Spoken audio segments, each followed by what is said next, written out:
가장 대표적인 대기업의 최고위층 이분이 하신 말씀이라고 하는데요. 우선은 그 대기업에서는 앞으로는 문과 공채는 더 이상 뽑지 않겠다. 왜 그러냐면은 그리고 또 서울대생은 뽑지 않겠다라고 지금 얘기를 하셨다고 해서 이 아이들이 받아 적는 거에만 사실은 능하고 뭔가 문제 해결 능력이라든지 새로운 이렇게 지금의 우리 체제에서는 더 이상 그렇게 받아 적기만 잘하고 시키는 것만 잘하는 일을 해서는 이제 답이 없는 타겟을 이제 찾아가면서 써야 되는 이 시대에서는 이게 안 되기 때문에 공식적으로 그거를 인사 내부라든지 뭐 그렇게 좀 하겠다고 그러셨다고 그러더라고요. 그래서 이제 그런 시대로 지금 변하고 있는 현실인데 그렇기 때문에 어떤 미래교육에 대한 대비를 해야 되고 아까 호모 루덴스적인 정말 노는 게 일을 일이라고 생각하면 이제 더 이상 차이력은 나오지 않는 시대. 구글 즐기면서 하고 어떤 우리 웹디자이너 같은 경우는 자기가 아침에 눈을 떠가지고 회사 같은 거 생각하면 마음이 설렌대. 가서 뭘 할까 뭐 이런 어떤 이런 아이들이 이제 즐기면서 자기 일도 하고 돈도 벌 수 있는 이런 시대가 이제 점점 온다라고 하는 건데 근데 그리고 저도 사실 마찬가지예요. 저도 지금 요즘에 제가 그 시간의 자유인으로 살고 있잖아요. 경제적 자유는 못 이루고 그거지. 그래서 지금 증평으로 내려가가지고 그 전국에 있는 강의를 가는데 제가 그 제도권에서 우리 학원 겨우 수업을 하고 막 그러면은 좀 지치고 그러면 잠시만 또 수업 들어가 이런 생각이 들었는데 요즘은 제가 불러주는 데 가서 강의하고 끝나고 나면 그 지역들 주변도 돌아보고 또 엄마들하고 만나서 피드백 받고 막 이러니까 이게 제가 일하러 간다는 느낌이 들지가 않아요. 거기 놀러 가는데도 돈을 주네? 약간 이런 느낌이 들으면서 이게 디지털 노마드라는 얘기가 무슨 얘기인가 좀 그런 게 좀 요즘 저도 좀 생각이 되거든요. 근데 앞으로는 이런 부분이 이제 점점 늘어나는 시대라는 겁니다. 국영수를 잘해서 시키는 것만 잘해서 가질 수 있는 이런 시대는 점점 줄어들기 때문에 이게 명백한데 근데 이제 관건은 이거 계속 나오는 질문이 그래도 그러면 우리 아이를 홈스쿨 시키라는 거냐 뭐 대학 교육을 시키라는 거냐 그게 안 되고 어쩔 수 없이 제도권 교육이라는 틀 안에서 지금 있어야 되는 무시할 수 있는 현실에서 주어진 제도권 교육과 입시 교육의 틀 안에서 그나마 미래를 대비할 수 있고 또 창의력을 자기도전적으로 할 수 있는 그런 방법이 없을까라고 하는 이제 그런 질문 이게 이제 현실적인 얘기가 되고 우리한테 지금 하는 건데 그거에 대한 대안을 잠깐 저는 뭐라고 드리고 있냐면 대안사교육으로 해보라고 제가 대한민국 입시지도에서 얘기를 했거든요. 아까 말씀하신 거랑 비슷해요. 국영수 전 과목을 다 알고 생각하지 말고 국영수 중에 자기가 제일 좋아하고 잘하는 과목에 열심히 해요. 그 과목마저 좀 못하고 그러면 학교 다니기도 싫고 자존감도 떨어지고 그러니까 그리고 그렇다고 국영수 학원을 다니니까 학원을 될 수 있으면 다니지 말라는 거죠. 최소한 공교육 정도만 확인하고 중간고사에는 중간 정도 보고 혼나지 않을 정도만 열심히 듣고 또 자도 괜찮다고 그랬는데 엄마 아빠는 자도 괜찮다고 그랬는데 자면 안 괜찮은 선생님이 계실 수도 있을 거야. 그런 시간에는 조금 일어나 있는 척도 좀 하고 이렇게 해서 좀 용리를 발휘해 보여 유두리를 너무 거짓말대로 그렇게 하지 말고 정말 자고 싶으면 학교 나와서 자도 되고 결석을 해줄 테니까 하루 종일 자도 되고 이렇게 그렇게 뭐 여러 가지 유두리를 좀 주시고 어차피 학원 보내는 시간을 줄이라는 거예요. 그 돈은 줄이고. 그래서 그걸 해서 국영사원을 다 보내지 말고 네가 제일 좋아하는 우리 책에서 사회에서 얘기하잖아요. 국어를 잘하니까 아빠가 국어학원만 보내고 글쓰기 학원만 보내지. 그래서 그것만 계속 해가지고 얘는 나중에 우리 인서울에 대학 문예창작학과에 가고 그걸 계속해서 자기 대학 졸업할 때 팔로워가 10,000명 정도 되는 그 웹소설 작가가 됐어요. 이런 식으로 해서 자기만의 어떤 길을 가져갈 수 있는 방법 이걸 저는 이제 대안사교육이라고 국영수 사교육을 다 시키지 말고 자기한테 좀 시간과 여유를 좀 줘라. 그래서 자기가 보고 싶은 책, 하고 싶은 과목 그거를 조금 좀 땡겨서 뭐 아나운서 나 되고 싶다고 야, 네 아나운서처럼 국영수를 잘해야 되는 거 알아? 그래서 뭐 어느 인서울 어느 대학을 나와야지 좀 뽑아주고 이런 얘기 하지 말고 아나운서 되고 싶다고 아나운서 학원을 바로 보내주는 거야. 직접 이거 현장하고 부딪혀서 이거 엄마 나는 뭐 식품 영양학과 뭐저 셰프가 돼. 그럼 너 바로 요리학원 가서 한 2시간만 우리 국영수 중에 한 과목 그것만 열심히 해서 그거는 1등급 받아. 그래야지 네가 학교 계속 다닐 수 있는 좀 마음이 생길 수 있거든. 그렇지만 남는 시간은 네가 최대한 활용해가지고 네가 좋아하고 잘하는 걸 그걸 하고 학교에서도 요즘 분위기가 이게 지금 동아리 교육이라든지 아니면 그런 걸 지금 하려고 그러는 체제로 가고 있거든요. 그런 식으로 해서 또 우리 작가님도 그런 얘기를 하죠. 동아리 시험 어떤 자기가 좋아하는 그런 그 팀워크 교육이 또 공교육에서 할 수 있는 또 다른 대안이라고 좀 얘기를 하시는데 그게 학종이 지향하는 거거든요. 정시를 봐서 수능으로 국영수를 이렇게 세우고 그러지 말고 저희가 동아리 활동도 하고 창의적 체험 활동도 하고 이런 다양한 걸 하라고 그러는데 지금 체제에서는 현실적으로 어떻게 얘기할 수 있으면 내신이 된 상황에서 동아리 활동을 해야 돼요. 그래야 이제 좋은 대학을 갈 수 있는 상황입니다. 그래서 뭔가 입시로 승부를 보려고 하는 아이들도 결국은 영수선행을 바탕으로 해서 다양한 체험 활동을 해서 자기의 꿈과 길을 찾아가지고 진로 조성을 해서 가는 게 제일 입시적인 대안이거든요. 지금 특목고 저기 입장에서는. 근데 제가 주장하는 건 공부가 안 되는 애들일수록 스토리 교육을 해야 된다는 거예요. 그 안에서도. 우리 애는 다른 건 다 못하지만 이 과목만 하면 잘하니까 그 선생님하고 친하게 지내고 또 그거에서 좀 롤모델을 찾고 동아리도 자기가 만들든지 있는 동아리 들어가서 주도적으로 하고 여러 가지 활동들을 해가지고 입시에서는 좀 밀릴 수 있어요. 밀릴 수 있지만 나중에 사회라고 하는 더 큰 어떤 그 장을 보고 좀 더 그런 전략적인 선택을 하는 게 지금 제도권 교육 내에서 주어진 상황에서 좀 창의적 교육을 할 수 있는 합종이라든지 주어진 학교에서 하려고 공교육적으로 하려고 하는 여러 가지 시도들 있잖아요. 그런 거를 최대한 활용하는 게 좋고 그게 미진하다고 생각해서 사교육을 할 때 국영수 문제 푸는 사교육을 더 시키지 말라는 거예요. 그건 지가 알아서 그리고 아까도 지금 중교 같은 사례에서 보지만 그걸 레벨별로 하나하나 과학을 배워서 간 게 아니잖아요. 영어도 마찬가지예요. 에어비앤비에서 나는 브로큰 잉글리시만 얘랑 소통하고 좀비에 대해서 얼마나 그 심각한지에 대해서 설명하기 위해서 막 얘기를 하고 자료를 찾아보고 그러면서 자기가 이게 같이 걔가 파닉스를 하고 문법을 배우고 뭘 해서 이렇게 단계적으로 갔냔 말이야. 근데 시중에는 참 다 그렇게 해서 성공했던 애들 얘기만 자꾸 하는 거야. 근데 그게 요즘 시대는 아니라고. 저는 이거 퀀텀 러닝이라고 양자역학적인 관점에서 이게 사실은 타겟이 있고 그걸 향해서 먼저 간 다음에 그거에 맞는 자기만의 방법들을 찾아가게 하는 게 맞는데 그거를 공교육적으로 해주기 너무 힘들어요. 선생님들은 지금 한 반에 30명 이상 오는 아이들에 대해서 다 고루고루 배려를 해줘야 되는데 미래 교육의 어떤 키워드는 제가 생각해 커스터마이즈드 에듀케이션이에요. 각각의 아이 하나하나에 맞는 자중주의적인 거를 발현시켜줘야 되는데 그거를 해줄 사람은 지금 현실에서 안목이 있는 부모밖에 없어요. 그리고 너가 그렇게 해서 학교에서 시험도 안 나오고 괜찮아. 중간고사 잘 보고 명문대 대학을 좋은 대학 갔다고 해서 할 수 있는 거야. 회사원. 앞으로 10년, 20년 다닐지 말지 모르는 그 회사원을 보장받고 네가 가고자 하는 건데 네가 지금 하고 싫고 뭐 좋고 그게 분명하고 잘 된 거야. 그래서 근데 학교에서 네가 조금 약간 주눅 들고 뭐 평가를 못 받고 대단치 않은 그 존재 가치가 없어질 수도 있어. 근데 가정에서 너가 소중한 거고 우리 사무실 독서토론을 와. 이런 지금 세대도 있다고 그러잖아. 그리고 이런 이렇게 말씀하신 작가님도 있다고 그러잖아. 이런 다양한 지금 현재 하자고 얘기를 하시죠. 앞에서 이렇게 얘기하는 두 사람이 아직 뭐 서울대 좋은 데는 나오지 않았지만 그래도 서울대 출신이라는 약간 그 모순이 그게 가장 큰 핸디캡이에요. 모순이 있는데 이게 있어요. 그러니까 서울대 정도에 들어가는 두 부류가 있는데 일단은 머리 좋은 부류가 있어요. 머리 좋은 부류가 있고 그러면 머리가 그 보통인데 들어온 애들은 뭐냐면 셀프 동기부여가 된 애만 들어가요. 그러니까 외부에서 동기부여 돼가지고는 그 수준까지 절대 못 올라가니까 스카이 수준까지 가기 힘들어요. 외부 동기로. 그게 내부 동기로만 그게 가능하거든요. 그러니까 이제 그게 안 된다는 것을 깨닫는 수많은 엄마들은 주변에서 사라진 거예요. 사라지고 이사가고 막 이렇게 되는 거야. 자라가다가 다 이사가고 이렇게 되죠. 외국 가고.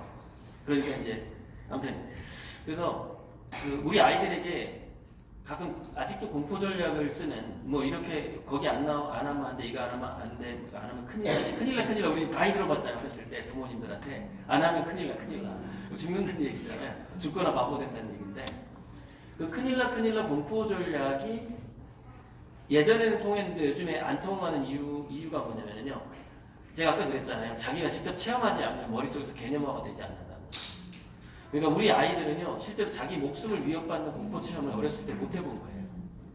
그러니까 예전에 왜 꽃감과 호랑이 이야기가 있었지만은 예전에 정말로 사고로 죽는다거나 막 뱀한테 물려서 시골에서 죽는 사람이 있었어요. 시골은. 야생동물은 뭐 호랑이는 없지만 독사는 있었거든요. 네, 그리고 뭐 그때 뭐 내연모기 모기 잘못 물려가지고 바보 되고 막 이런 친구들도 있었고요. 그것을 직접 본 세대들은요 공포 전략이 통합니다. 왜냐면 이거 아니면 큰일 나 그러면 그게 막 생각이 나는 거야. 온몸에서. 그때 막 독사한테 물려 죽었던 친구가 막 생각이 나. 그러면 그게 몸속에서 체내의 그 어떤 호르몬 변화를 불러일으킬 수가 있거든. 근데 우리 얘를 아무리 봐도 얘가 죽을 뻔한 체험을 한 번도 못 해보네. 공포 전략이 안 통하는 거야. 이거 하면 큰일 나 절대 안 통해. 그래서 공포 전략에서 그런 애들은 이제 그 쾌락 전략으로 가야 되는 거죠. 이거 해보니까 재밌지? 이거 봐. 재밌잖아. 이런 식으로. 조금 그냥 견뎌보니까 결과적으로 재밌잖아요. 그 쾌락 전략만이 통하게 돼 있는 거죠. 근데 그 우리가 살할 때는 공포 전략으로 이 세뇌를 받은 거고, 부모들은. 근데 우리 애들은 공포 전략을 쓰면 안 되는 거죠. 이게 세대가 완전 달라요. 개념하고. 호르몬이 반응을 안 해요, 몸에서. 그런 단어 자체에. 그 부분을, 그래서 결국에 뭐냐면은, 마지막에 승부를 볼 때, 그 명문대를 가느냐 안 가느냐도 그 셀프 동기부여가 되느냐 안 되느냐의 문제. 그 다음에 가급적이면 그 어휘력을 늘려주고자 하는 과정을 겪었느냐 안 겪었느냐. 이거 두 가지가 그냥 결정하는 거다. 이렇게 봐야 될 것 같아요. 사교육을 많이 시킨다고 되는 시대가 이제 아니 이제 더 이상 아니고 대학에서 뽑을 때 여러분 면접 강화하는 거 아시죠? 면접 강화할 때 면접 얘기 제가 영상에서 많이 했는데 면접에서 이게 FBI니까 거기서 나온 건데요. 이렇게 눈동자를 딱 보잖아요. 그러면은 얇게 보면 연결이 돼 있거든요. 상대방이랑. 그래서 민감한 면접관들은 뭐를 느끼냐면 상대방의 동공의 흔들림을 느껴요. 근데 그게 의식적으로 모른대요. 의식적으로 모르는데, 그러니까 표정을 보고 판단한다고 이제 자기는 생각을 하는 거예요. 근데 그 어떤 심리적 능력이 있는 거예요. 그 사람마다.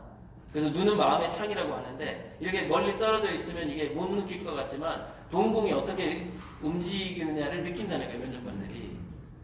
그래서 무슨 얘기냐면은, 아까 태어난 확신에 이르지 못한 상태로 예를 들어서 면접을 본다거나, 그러니까 자기는 공부를 그냥 즐기는 사람이고 막 이렇게 하면은 그 학교에 가서 내가 그냥 잘할 것 같아. 그냥 자신감의 개념을 벗어난 태어난 확신이 있는 상태가 되면은 동공은 확장은 되지만 떨리질 않거든요. 근데 동공이 떨리는 게 느껴져 버리는데 이게.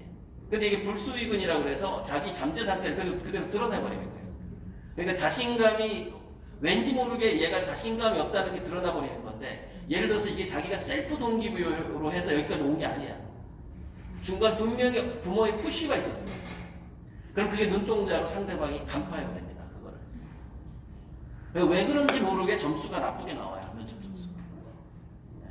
이것을 다트머스 대학의 총장을 했던 김용식이죠. 왜 세계은행 총재하다가 물러난 사람. 그 사람이 학생들 들어오자마자 눈동자 보고 보자마자 누가 떨어질지 누가 붙을지를 자기는 왜 그렇게 잘 보이는지 모르겠다. 얘는 보자마자 자기는 보인다. 그러니까 대부분의 면접관들이 들어올 때 3초 내에 판단이 되는데 3초 내에 판단한 게 75%가 적중을 합니다. 쟤는 붙겠다, 쟤는 떨어지겠다. 이걸 어떻게 아느냐는 거예요. 이게 뭐냐면 인간들이랑 연결돼 있어요. 두뇌가 연결돼 있다고. 두뇌가 연결되고 심각하게 이 우주 모델을 주장하는 사람이 있어요. 우리가 지금 두뇌 서로 떨어져 있다는 게 착각이 나는 거예요. 가상현실이라는 거예요. 이렇게 주장하는 사람도 있는데 아주 대단한 학자가 주장하는 거예요. 그래서 두뇌가 연결되어 있기 때문에 아무것도 속일 수 없다는 걸 전제로 깔아야 돼요.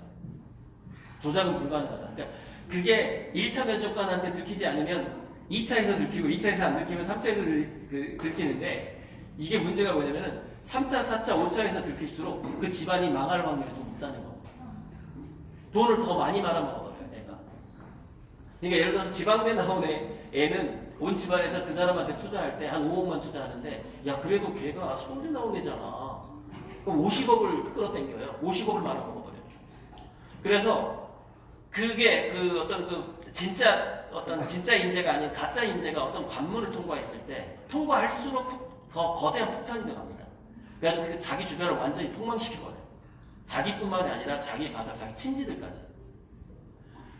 그러니까 높이 올라가는 게 우리가 이제 흔한 말로 출세한다라는 것 자체가 굉장히 위험한 일인 거예요. 그래서 그 아이의 소리를 찾게 해주고 얘가 어느 정도 그 팔자라 그러죠, 그죠? 지 팔자대로 뭔가 잘하도록 만들어주는 것이 이제 저는 굉장히 지금의 시대하고 맞다 이렇게 일단 보는 거예요. 지금 그 제안을 맞이할 집안들이 아주 많을 거예요. 그러니까 제안을 맞이할.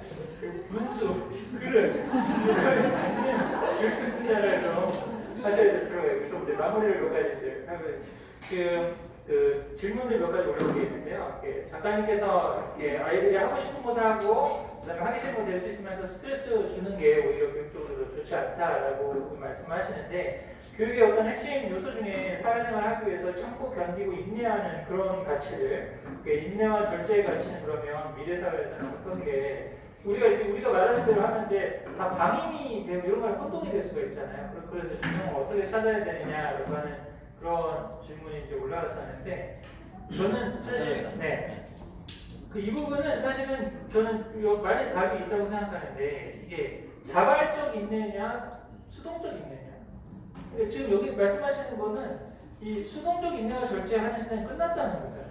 본인이 좋아하고 뭐라 아까도 지금 쾌락 경험 공포 경험이 아니라 쾌락 경험으로 가서 아이가 자기가 좋아하고 모래파는 저기 하잖아요. 그럼 아까 요거 경진대회 뭐 나가 그러면 거기서 인내하고 절제해야 돼요. 네, 맞아요. 안 그러면 통과 못 하죠. 부딪히고. 그다음 우리 그 K-pop 스타나 이런 거 보시면 아시잖아요. 인간성이 나쁘면 이제 밀리는 거예요.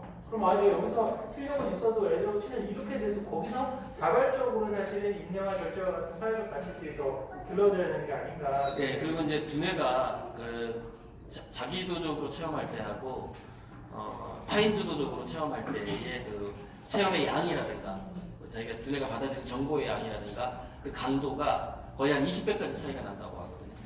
그러니까 우리가 보면은 주변에 뭐 쟤는 골프를 조금밖에 안 쳤는데 어떻게 갑자기 그렇게 짧은 시간에 잘하지 뭐 이런 이제 모든 분야에 그런 애들이 좀 있어요. 근데 그게 이제 그 적성에 맞아서 그런 경우도 있고 그다음에 영리해서 그런 경우도 있고 또는 이제 그것을 되게 편하게 생각하고 부담 없이 좀 접근했기 때문에 그런 경우도 있고 뭐 아무튼 그런데 어쨌건 자기가 좋아서 이렇게 뭔가 인내를 하게 되면은요 그 짧은 인내인데 타임주도형 체험에서 20시간 인내한 것보다는 자기가 좋아하는 것을 딱 2분 동안 인내했던 게 사실 그 아이의 인생에 훨씬 도움이 된다는 얘기를 하고 싶은 거예요.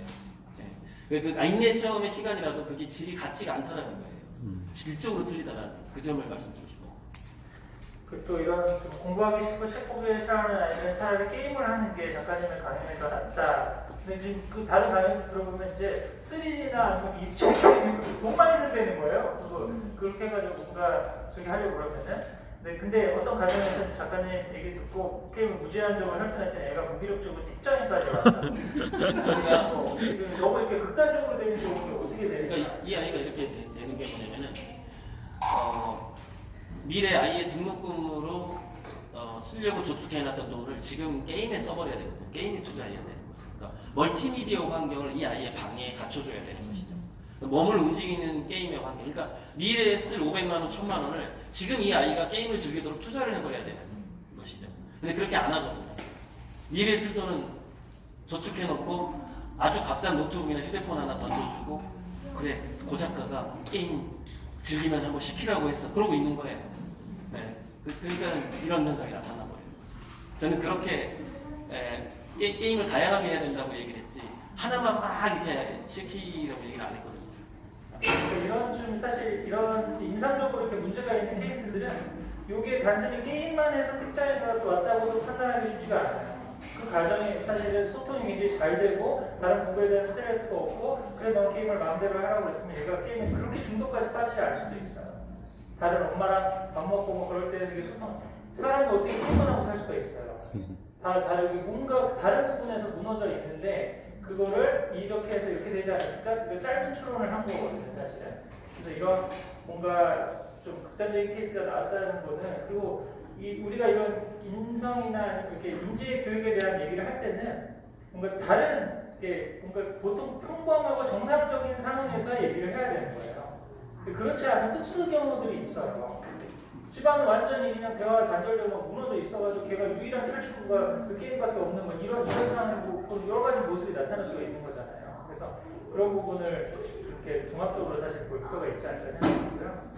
또 하나는 작가님께서 저도 이제 자주 많이 듣는 얘기인데 자주 얘기하는 스티브 잡스. 우리가 이제 자꾸 얘기하다 보니까 그냥 보통 얘기하면 안 먹히잖아요. 그러니까 뭔가 스티브 잡스라든지 우리도 뭐 중균회 같은 경우도 중균회 얘기하면 걔는 또 영재잖아요 뭐 이러거든요. 스티브 잡스야 그냥 창의적인 그런데 우리 애들은 그런 엄청난 창의력이 필요한 애들도 아니야. 그냥 평범하게 가서 월급 받아가면서 그냥 이렇게 유지할 그런 아이들인데 그런 우리 평범한 아이들, 영재가 아니고 정말 세계를 이끌어갈 스티브 잡스급 인재가 아닌 아이들한테도 창의력 중심 교육, 미래 교육의 방향성을 우리가 제시해줘야 되나? 아니면 차라리 지금의 그냥 남들 하는 교육, 문제집 푸는 교육을 해서 민간이나 가게 하는 게 더 낫지 않을까? 좀 이런 또 질문이 있거든요. 그러니까 뭐 흔히 말하는 안전빵이라고 그 안전빵 교육을 가는 게 우리 애 정도 수준은 그렇게 하는 게 좋지 않느냐 이제 이런 이야기인데 그게 이제 인공지능 시대와 왔기 때문에 이제 그게 맞지가 않는 거고요. 이런 비용을 한번 생각해봐야 되거든요. 인간은 지금 현재 인간들은 지금 보건 쪽의 통계인데 대략 죽기 전에 7년 정도를 심각하게 병원을 다니다가 죽는다고 하는 거예요. 그래서 그 의료 비용이 지금 적자가 나고 있다 뭐 이런 얘기가 나오고 있는데 그게 그 질병의 텃밭을 만드는 게 바로 그 안전빵 교육이거든요. 안전빵 교육. 그러니까 지금 무슨 얘기를 어떤 결론을 내리려고 하냐면은 창의성 교육이라는 것은 일종의 기본적인 어떤 보험과 비슷한 건데 창의성이 있는 그러니까 그 아이 수준에 맞는 창의성을 말하는 거예요. 우리가 창의력 테스트 할 때도요 전혀 새로운 게 나오는 게 아니에요. 예전에 그 창의력 교재가 그대로 쓰이는 거예요. 왜 아이들은 처음 보니까 거기서 이제 그 창의력이 있는 그런 수업이 가능한 건데 그 창의력 있게끔 교육을 하지 않으면은 얘가 면역력이 떨어져 버리게 되거든요. 그래서 무슨 얘기냐면은 그 부모보다 애가 먼저 아파 버릴 수도 있고요. 그리고 이제 부모가 먼저 갔다고 쳤을 때 그 자녀가 손자들을 못 살게 볼 가능성이 훨씬 많이 생겨요. 왜냐하면 창의력은 면역력하고 관계가 되기 때문에 건강, 그 신체에서 그 부분을 생각해야 되는데 자, 더 최악의 경우를 생각해 보자고요. 안전빵 교육을 했어요. 안전빵 교육을 하고 창의력 있게 아이를 안 길렀어요. 그래서 얘가 면역력이 망가진 상태였어요. 근데 이 면역력을 지금까지는 뭐가 이끌어줬냐, 유지시켜줬냐면은 직업적 성취였어요. 그러니까 여러분 은퇴하는 사람들이 갑자기 건강이 나빠지는 이유가 뭐냐면은 그 과정 자체가 즐거움으로 살지 않았거든요. 은퇴하자마자 이 사람들이 면역력이 확 떨어져 버려요. 그래서 3년 내에 아프거나 죽는 사람도 굉장히 많습니다. 은퇴하고 나서 심리적인 거 견디지를 못하는 거예요. 심지어 자살까지 하고 이렇게 되거든요. 사회적인 역할이 사라졌다는 거예요. 그래서 일을 하는 동안은 이 사람이 창의적이진 않아요. 근데 일을 하는 동안에 인정을 받기 때문에 그게 다른 쪽에서 면역력을 채워주는 게 유지가 됩니다. 그러다 은퇴하면 근데 자 30대 취미생활을 시작하라는 얘기가 왜 있냐면은 은퇴하기 전에 30대 한다는 얘기는 20년 동안 취미생활을 한다는 얘기거든요. 근데 은퇴하고 나서 여러분 골프 배우면 어떻게 되는 줄 알아요? 골프 받다가 스트레스 받아서 더 빨리 죽어요. 그게 무슨 얘기냐면은 은퇴할 무렵에 이미 골프를 즐기는 수준까지 가 있어야 되는 거예요. 그래야지 은퇴하고 나서 그 면역력이 유지가 되는 거거든요.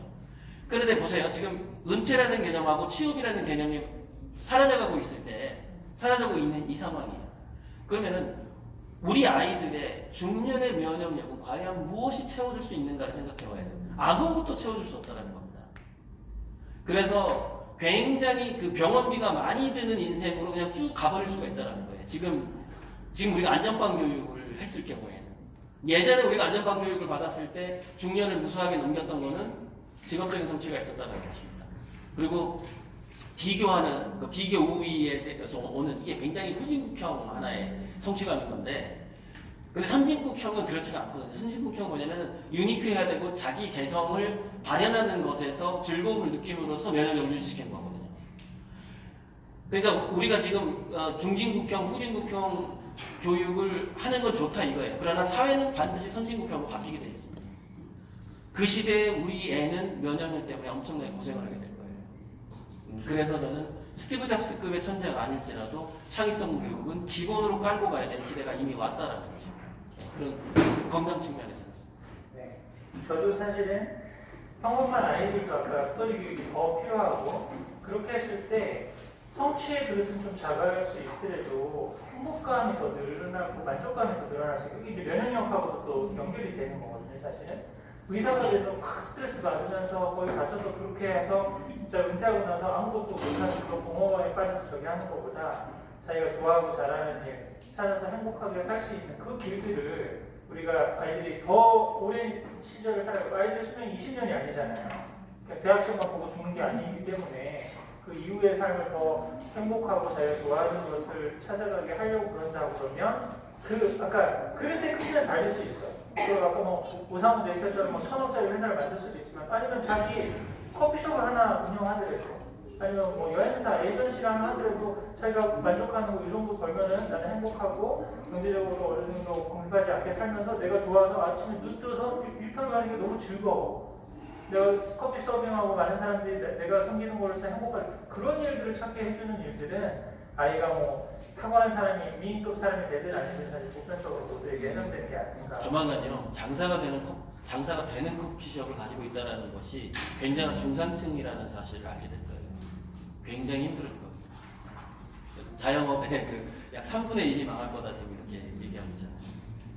네. 다음 질문. 지금 이제 마무리를 좀 해야 될 것 같아가지고요. 그래서 질문은 이따 좀 끝나고 끝나고 지금 마무리 발언을 좀 해야 될 것 같습니다. 그래서 지금 둘이 되셨나요? 네. 괜히 이상한 사람 둘이 앞에서 그러니까 아니는지 모르겠는데 저는 좀 이렇게 결론을 좀 맺고 싶습니다. 자주 얘기하는 거지만 우리가 임신, 출산, 육아 교육은 정답이 없거든요. 우리 첫째 다르고 둘째 다르고 또 우리 아이들과 처한 상황이라든지 다르기 때문에 그런 거를 얘기할 수 있는 소통의 장이 있느냐. 그래서 저희가 그것에 대해서 언제든지 와서 얘기를 할 수 있고 또 그런 얘기를 했을 때 받아들여주고 그래? 그 느낌을 아까 얘기할 수 있는 엄마 나 이거 싫은데? 불편한데? 라고 하는 얘기를 해도 이 얘기를 하면 엄마가 싫어하겠지? 그러니까 나는 참고 견뎌야지. 이렇게 하지 않고 말할 수 있는 그 부분이 돼준다면 미래 사회가 어떻게 변하든지 그걸 대응할 수 있는 미래를 예측하지 말고 미래에 대응할 수 있는 그런 역량을 기르라고 그러잖아요.